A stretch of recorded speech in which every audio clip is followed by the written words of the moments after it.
नमस्कार विद्यार्थियों। राजकीय महाविद्यालय जैतारण की तरफ से संचालित आज की ई क्लास में आपका स्वागत है।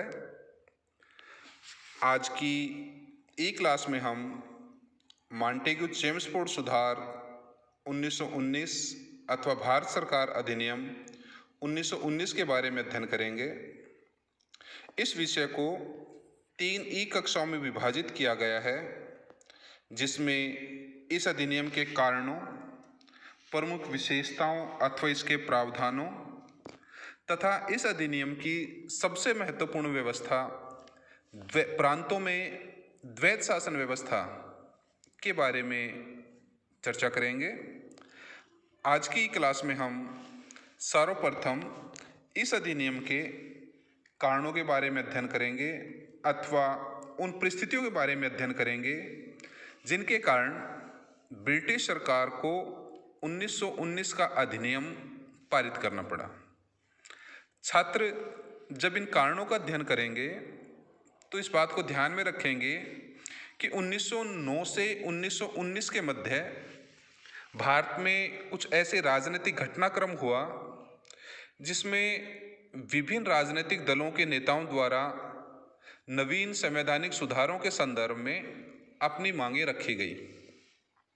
इन मांगों ने कहीं न कहीं ब्रिटिश सरकार को बहुत ही प्रभावित किया तथा 1919 के अधिनियम में जो प्रावधान किए गए थे वो उसमें प्रदर्शित हो रहे थे। तो सबसे पहले हम देखते हैं कि वो कौन सी परिस्थितियां थी कि ये अधिनियम पारित किया गया। पहला आता है कि 1909 ईस्वी के मार्लिमेंटो सुधार ने भारतीयों में बहुत ही असंतोष उत्पन्न कर दिया था, क्योंकि इन सुधारों के माध्यम से ब्रिटिश सरकार ने मुसलमानों को अपने पक्ष में करने तथा हिंदू मुस्लिम वैमनस्य को उत्पन्न करने का प्रयास किया था। परंतु बाद में कुछ घटनाएं ऐसी हुई जिनके कारण मुसलमान भी अंग्रेजों के विरोधी हो गए तथा वे कांग्रेस के साथ मिलकर स्वराज्य की मांग करने लगे। इस अधिनियम के अंतर्गत जो विधान परिषदों की स्थिति थी उसके बारे में यूपी के लेफ्टिनेंट गवर्नर जेम्स मैस्टन का कहना था कि विधान परिषदों में सरकारी सदस्यों के हाथों में चुने हुए प्रतिनिधियों की बार बार पराजय ने परिषदों की कृत्रिमता अर्थात उनके बनावटीपन को स्पष्ट कर दिया था। दूसरा है प्रथम विश्व युद्ध के दौरान भारतीयों में उत्पन्न असंतोष।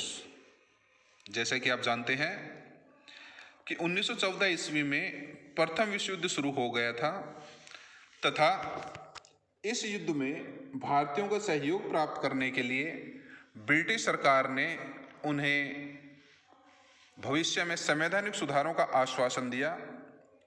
इन संवैधानिक सुधारों के लालच में अथवा आशा में भारतीयों ने बढ़ चढ़कर ब्रिटिश सरकार का सहयोग किया। लगभग 14 लाख व्यक्ति युद्ध में भर्ती किए गए तथा 10 करोड़ पाउंड से अधिक की आर्थिक सहायता उसको प्रदान की गई। इन बलिदानों के प्रतिफल के रूप में भारतीय कुछ महत्वपूर्ण सुधारों की घोषणा की आशा कर रहे थे तथा इंग्लैंड में भी ये चर्चा चल रही थी कि भारत को संभवतः प्रांतीय स्वायत्तता प्रदान की जाएगी, किंतु ऐसी किसी भी संभावना को तत्कालीन भारत मंत्री लॉर्ड क्रिव ने इनकार कर दिया, जिससे भारतीयों में असंतोष उत्पन्न हुआ। इसी समय 1915 के भारतीय राष्ट्रीय कांग्रेस के अधिवेशन में तत्कालीन अध्यक्ष डॉक्टर सत्येंद्र प्रसाद सिन्हा ने भारत में ब्रिटिश शासन के उद्देश्यों के संदर्भ में घोषणा करने का आह्वान किया।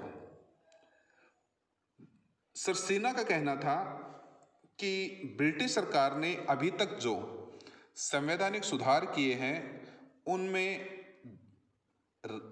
दान की गंध आती है, अर्थात संवैधानिक सुधार बहुत कम थे जबकि आवश्यकता थी राजनीतिक उदारता की।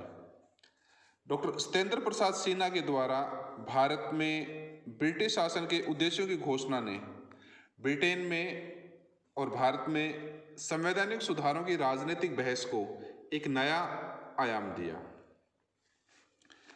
फिर छात्र आगे याद रखेंगे कि 1919 के अधिनियम में जो संवैधानिक प्रावधान किए गए थे, उन प्रावधानों को बनाने में, विकसित करने में 3 दस्तावेजों का महत्वपूर्ण योगदान रहा, जिसमें पहला आता है महान उदारवादी नेता श्री गोपाल कृष्ण गोखले का राजनीतिक वसीयतनामा, अर्थात उनके द्वारा बम्बई के गवर्नर लॉर्ड विलिंगटन के अनुरोध पर 17 फरवरी 1915 को संविधान के संबंध में जो विचार व्यक्त किए गए थे, उसे गोखले जी का राजनीतिक वसीयतनामा या पॉलिटिकल टेस्टामेंट कहा जाता है, और इसमें उन्होंने प्रांतों को अधिक शासकीय अधिकार देने की बात कही थी। दूसरा दस्तावेज था 1916 ईस्वी में केंद्रीय विधान परिषद के 19 चुने हुए प्रतिनिधियों द्वारा प्रस्तुत संवैधानिक योजना, जिसे 19 प्रतिनिधियों द्वारा दिया गया ज्ञापन कहा जाता है। इसमें उन्होंने इस तथ्य पर जोर दिया कि भारत में उत्तरदायी शासन स्थापित किया जाए। तीसरा और सबसे महत्वपूर्ण दस्तावेज कांग्रेस लीग योजना अथवा लखनऊ समझौता। जैसे कि आप जानते हैं कि श्री बाल गंगाधर तिलक व एनी बेसेंट के प्रयासों से नरम-दल और गरम-दल पुनः एक हो गए थे तथा लखनऊ में कांग्रेस और मुस्लिम लीग के एक जगह अधिवेशन होने से तथा बदलती हुई राजनीतिक परिस्थितियों के कारण दोनों में समझौता हो गया, जिसे लखनऊ समझौता अथवा कांग्रेस लीग योजना कहा जाता है। इस समझौते के 2 भाग थे। छात्र याद रखेंगे, इस समझौते की शर्तें महत्वपूर्ण हैं और कई बार एग्जाम में पूछा जाता है कि निम्न में से कौन सी शर्त इस समझौते से संबंधित नहीं है। प्रथम भाग के अंतर्गत कांग्रेस ने मुसलमानों की सांप्रदायिक निर्वाचन प्रणाली तथा उनके प्रतिनिधित्व की मांग को स्वीकार कर लिया। इस समझौते द्वारा मुसलमानों की सदस्य संख्या का एक निश्चित भाग, अर्थात प्रांतीय विधानसभाओं में उनकी सदस्य संख्या के निश्चित भाग आरक्षित कर दिया गया, जो अलग अलग प्रांतों में अलग अलग था। जैसे पंजाब में 50%, बंगाल में 40%, यूपी में 30%, ऐसे अलग अलग। दूसरी तरफ केंद्रीय स्तर पर केंद्रीय विधान परिषद में निर्वाचित सदस्यों की संख्या का 1/3 भाग मुसलमानों के आरक्षित कर दिया गया। यह प्रस्ताव भी पास हुआ कि किसी भी संप्रदाय अथवा हिंदू मुस्लिम संप्रदाय के यदि 3/4 सदस्य किसी प्रस्ताव का यह कहकर विरोध करें कि यह उनके संप्रदाय के हितों के विरुद्ध है, तो उस प्रस्ताव को पारित नहीं किया जाएगा। दूसरा भाग सामान्य था। इसमें प्रशासन और वित्त के क्षेत्र में प्रांतों को केंद्र के नियंत्रण से अधिकतम स्वतंत्रता लेने, 80% सदस्यों के निर्वाचित होने, केंद्र और प्रांतीय कार्यकारिणी में कम से कम आधे सदस्य विधान परिषद से निर्वाचित होने, इस प्रकार की कई मांगे की गई।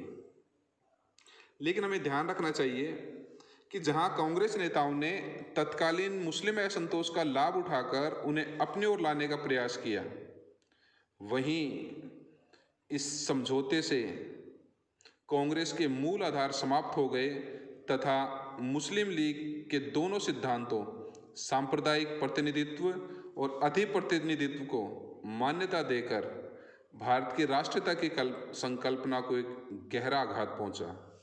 यह समझौता लीग की एक बड़ी राजनीतिक सफलता थी। जब भारत में इस प्रकार के प्रयास चल रहे थे, नरम दल गरम दल एक हो रहे थे, मुस्लिम लीग कांग्रेस के साथ थी, दूसरी तरफ इंग्लैंड में भी राजनीतिक गतिविधियां चल रही थी। इंग्लैंड में बुद्धिजीवियों के एक समूह को राउंड टेबल समूह कहा जाता था। यह समूह तत्कालीन भारत की जो विचारधाराएं वो थी, संवैधानिक समस्याएं थी, उन पर चर्चा करता था। इंग्लैंड में स्थित इस बुद्धिजीवियों के समूह का सबसे प्रमुख नेता लियोनिस कॉर्टिस था। वह तत्कालीन वायसराय लॉर्ड चेम्सफोर्ड का मित्र था तथा उसके कहने पर ही अक्टूबर 1916 में भारत की राजनीतिक समस्याओं का अध्ययन करने के लिए यहाँ पर आया था। कॉर्टिस का विचार था कि गोखले और उसके जैसे अन्य विचारकों के जो राजनीतिक प्रस्ताव हैं वो सरकार को अपंग बना देंगे, क्योंकि जिस विधान परिषद के पास सरकार की आलोचना करने के अतिरिक्त कोई काम नहीं होगा, वह सरकार किस प्रकार से काम करेगी, अर्थात उससे गतिरोध उत्पन्न होगा। लियोनिस कॉर्टिस ने ही सत्ता के विभाजन का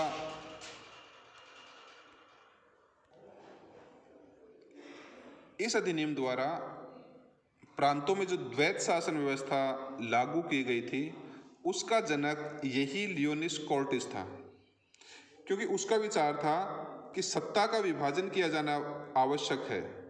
ऐसा विभाजन जिसमें दो अलग अलग समूह अलग अलग स्तर पर दो भिन्न भिन्न स्रोतों से शक्ति प्राप्त करते हों। सत्ता के इसी विभाजन को लियोनिस कॉर्टिस ने डायर की अर्थात द्वैत का नाम दिया, जो दो यूनानी शब्दों से मिलकर बना है। प्रारंभ में सत्ता का विभाजन प्रांतों में ही करने का प्रस्ताव था। इंग्लैंड के अलावा इस समय भारत में भी राजनीतिक गतिविधियां चल रही थी। 1916 ईस्वी में श्रीमती एनी बेसेंट तथा बाल गंगाधर तिलक द्वारा होम रूल आंदोलन शुरू किया गया, जिसका मुख्य उद्देश्य भारतीयों के लिए स्वशासन को प्राप्त करना था। छात्र ध्यान रखेंगे कि इस आंदोलन का प्रारंभ तिलक जी द्वारा किया गया था। मार्च 1917 में जब श्रीमती एनी बेसेंट को ब्रिटिश सरकार द्वारा नज़रबंद कर दिया गया, तो भारतीय जनता में बहुत ज़्यादा उत्तेजना उत्पन्न हुई तथा मजबूर होकर सरकार को श्रीमती एनी बेसेंट को शीघ्र ही रिहा करना पड़ा। होम रूल आंदोलन के प्रभाव से ब्रिटिश सरकार भयभीत हो गई तथा यहाँ के गवर्नर जनरल ने भारत सचिव पर दबाव डाला कि वह भारत सरकार की नीति और उद्देश्य के बारे में अपनी स्पष्ट घोषणा करे।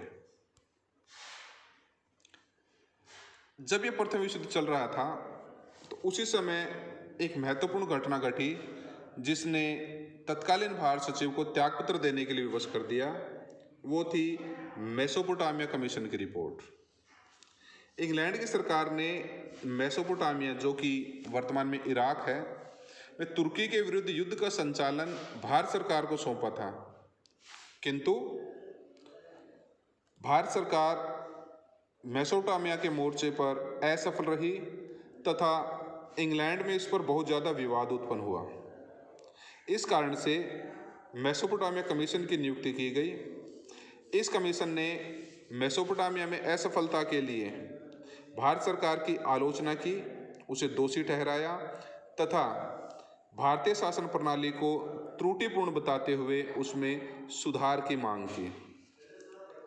मेसोपोटामिया कमीशन की रिपोर्ट के परिणाम स्वरूप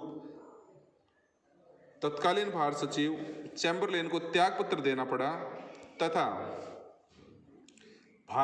जुलाई 1917 में भारत के नए भारत सचिव एडविन मोंटेगे की नियुक्ति हुई।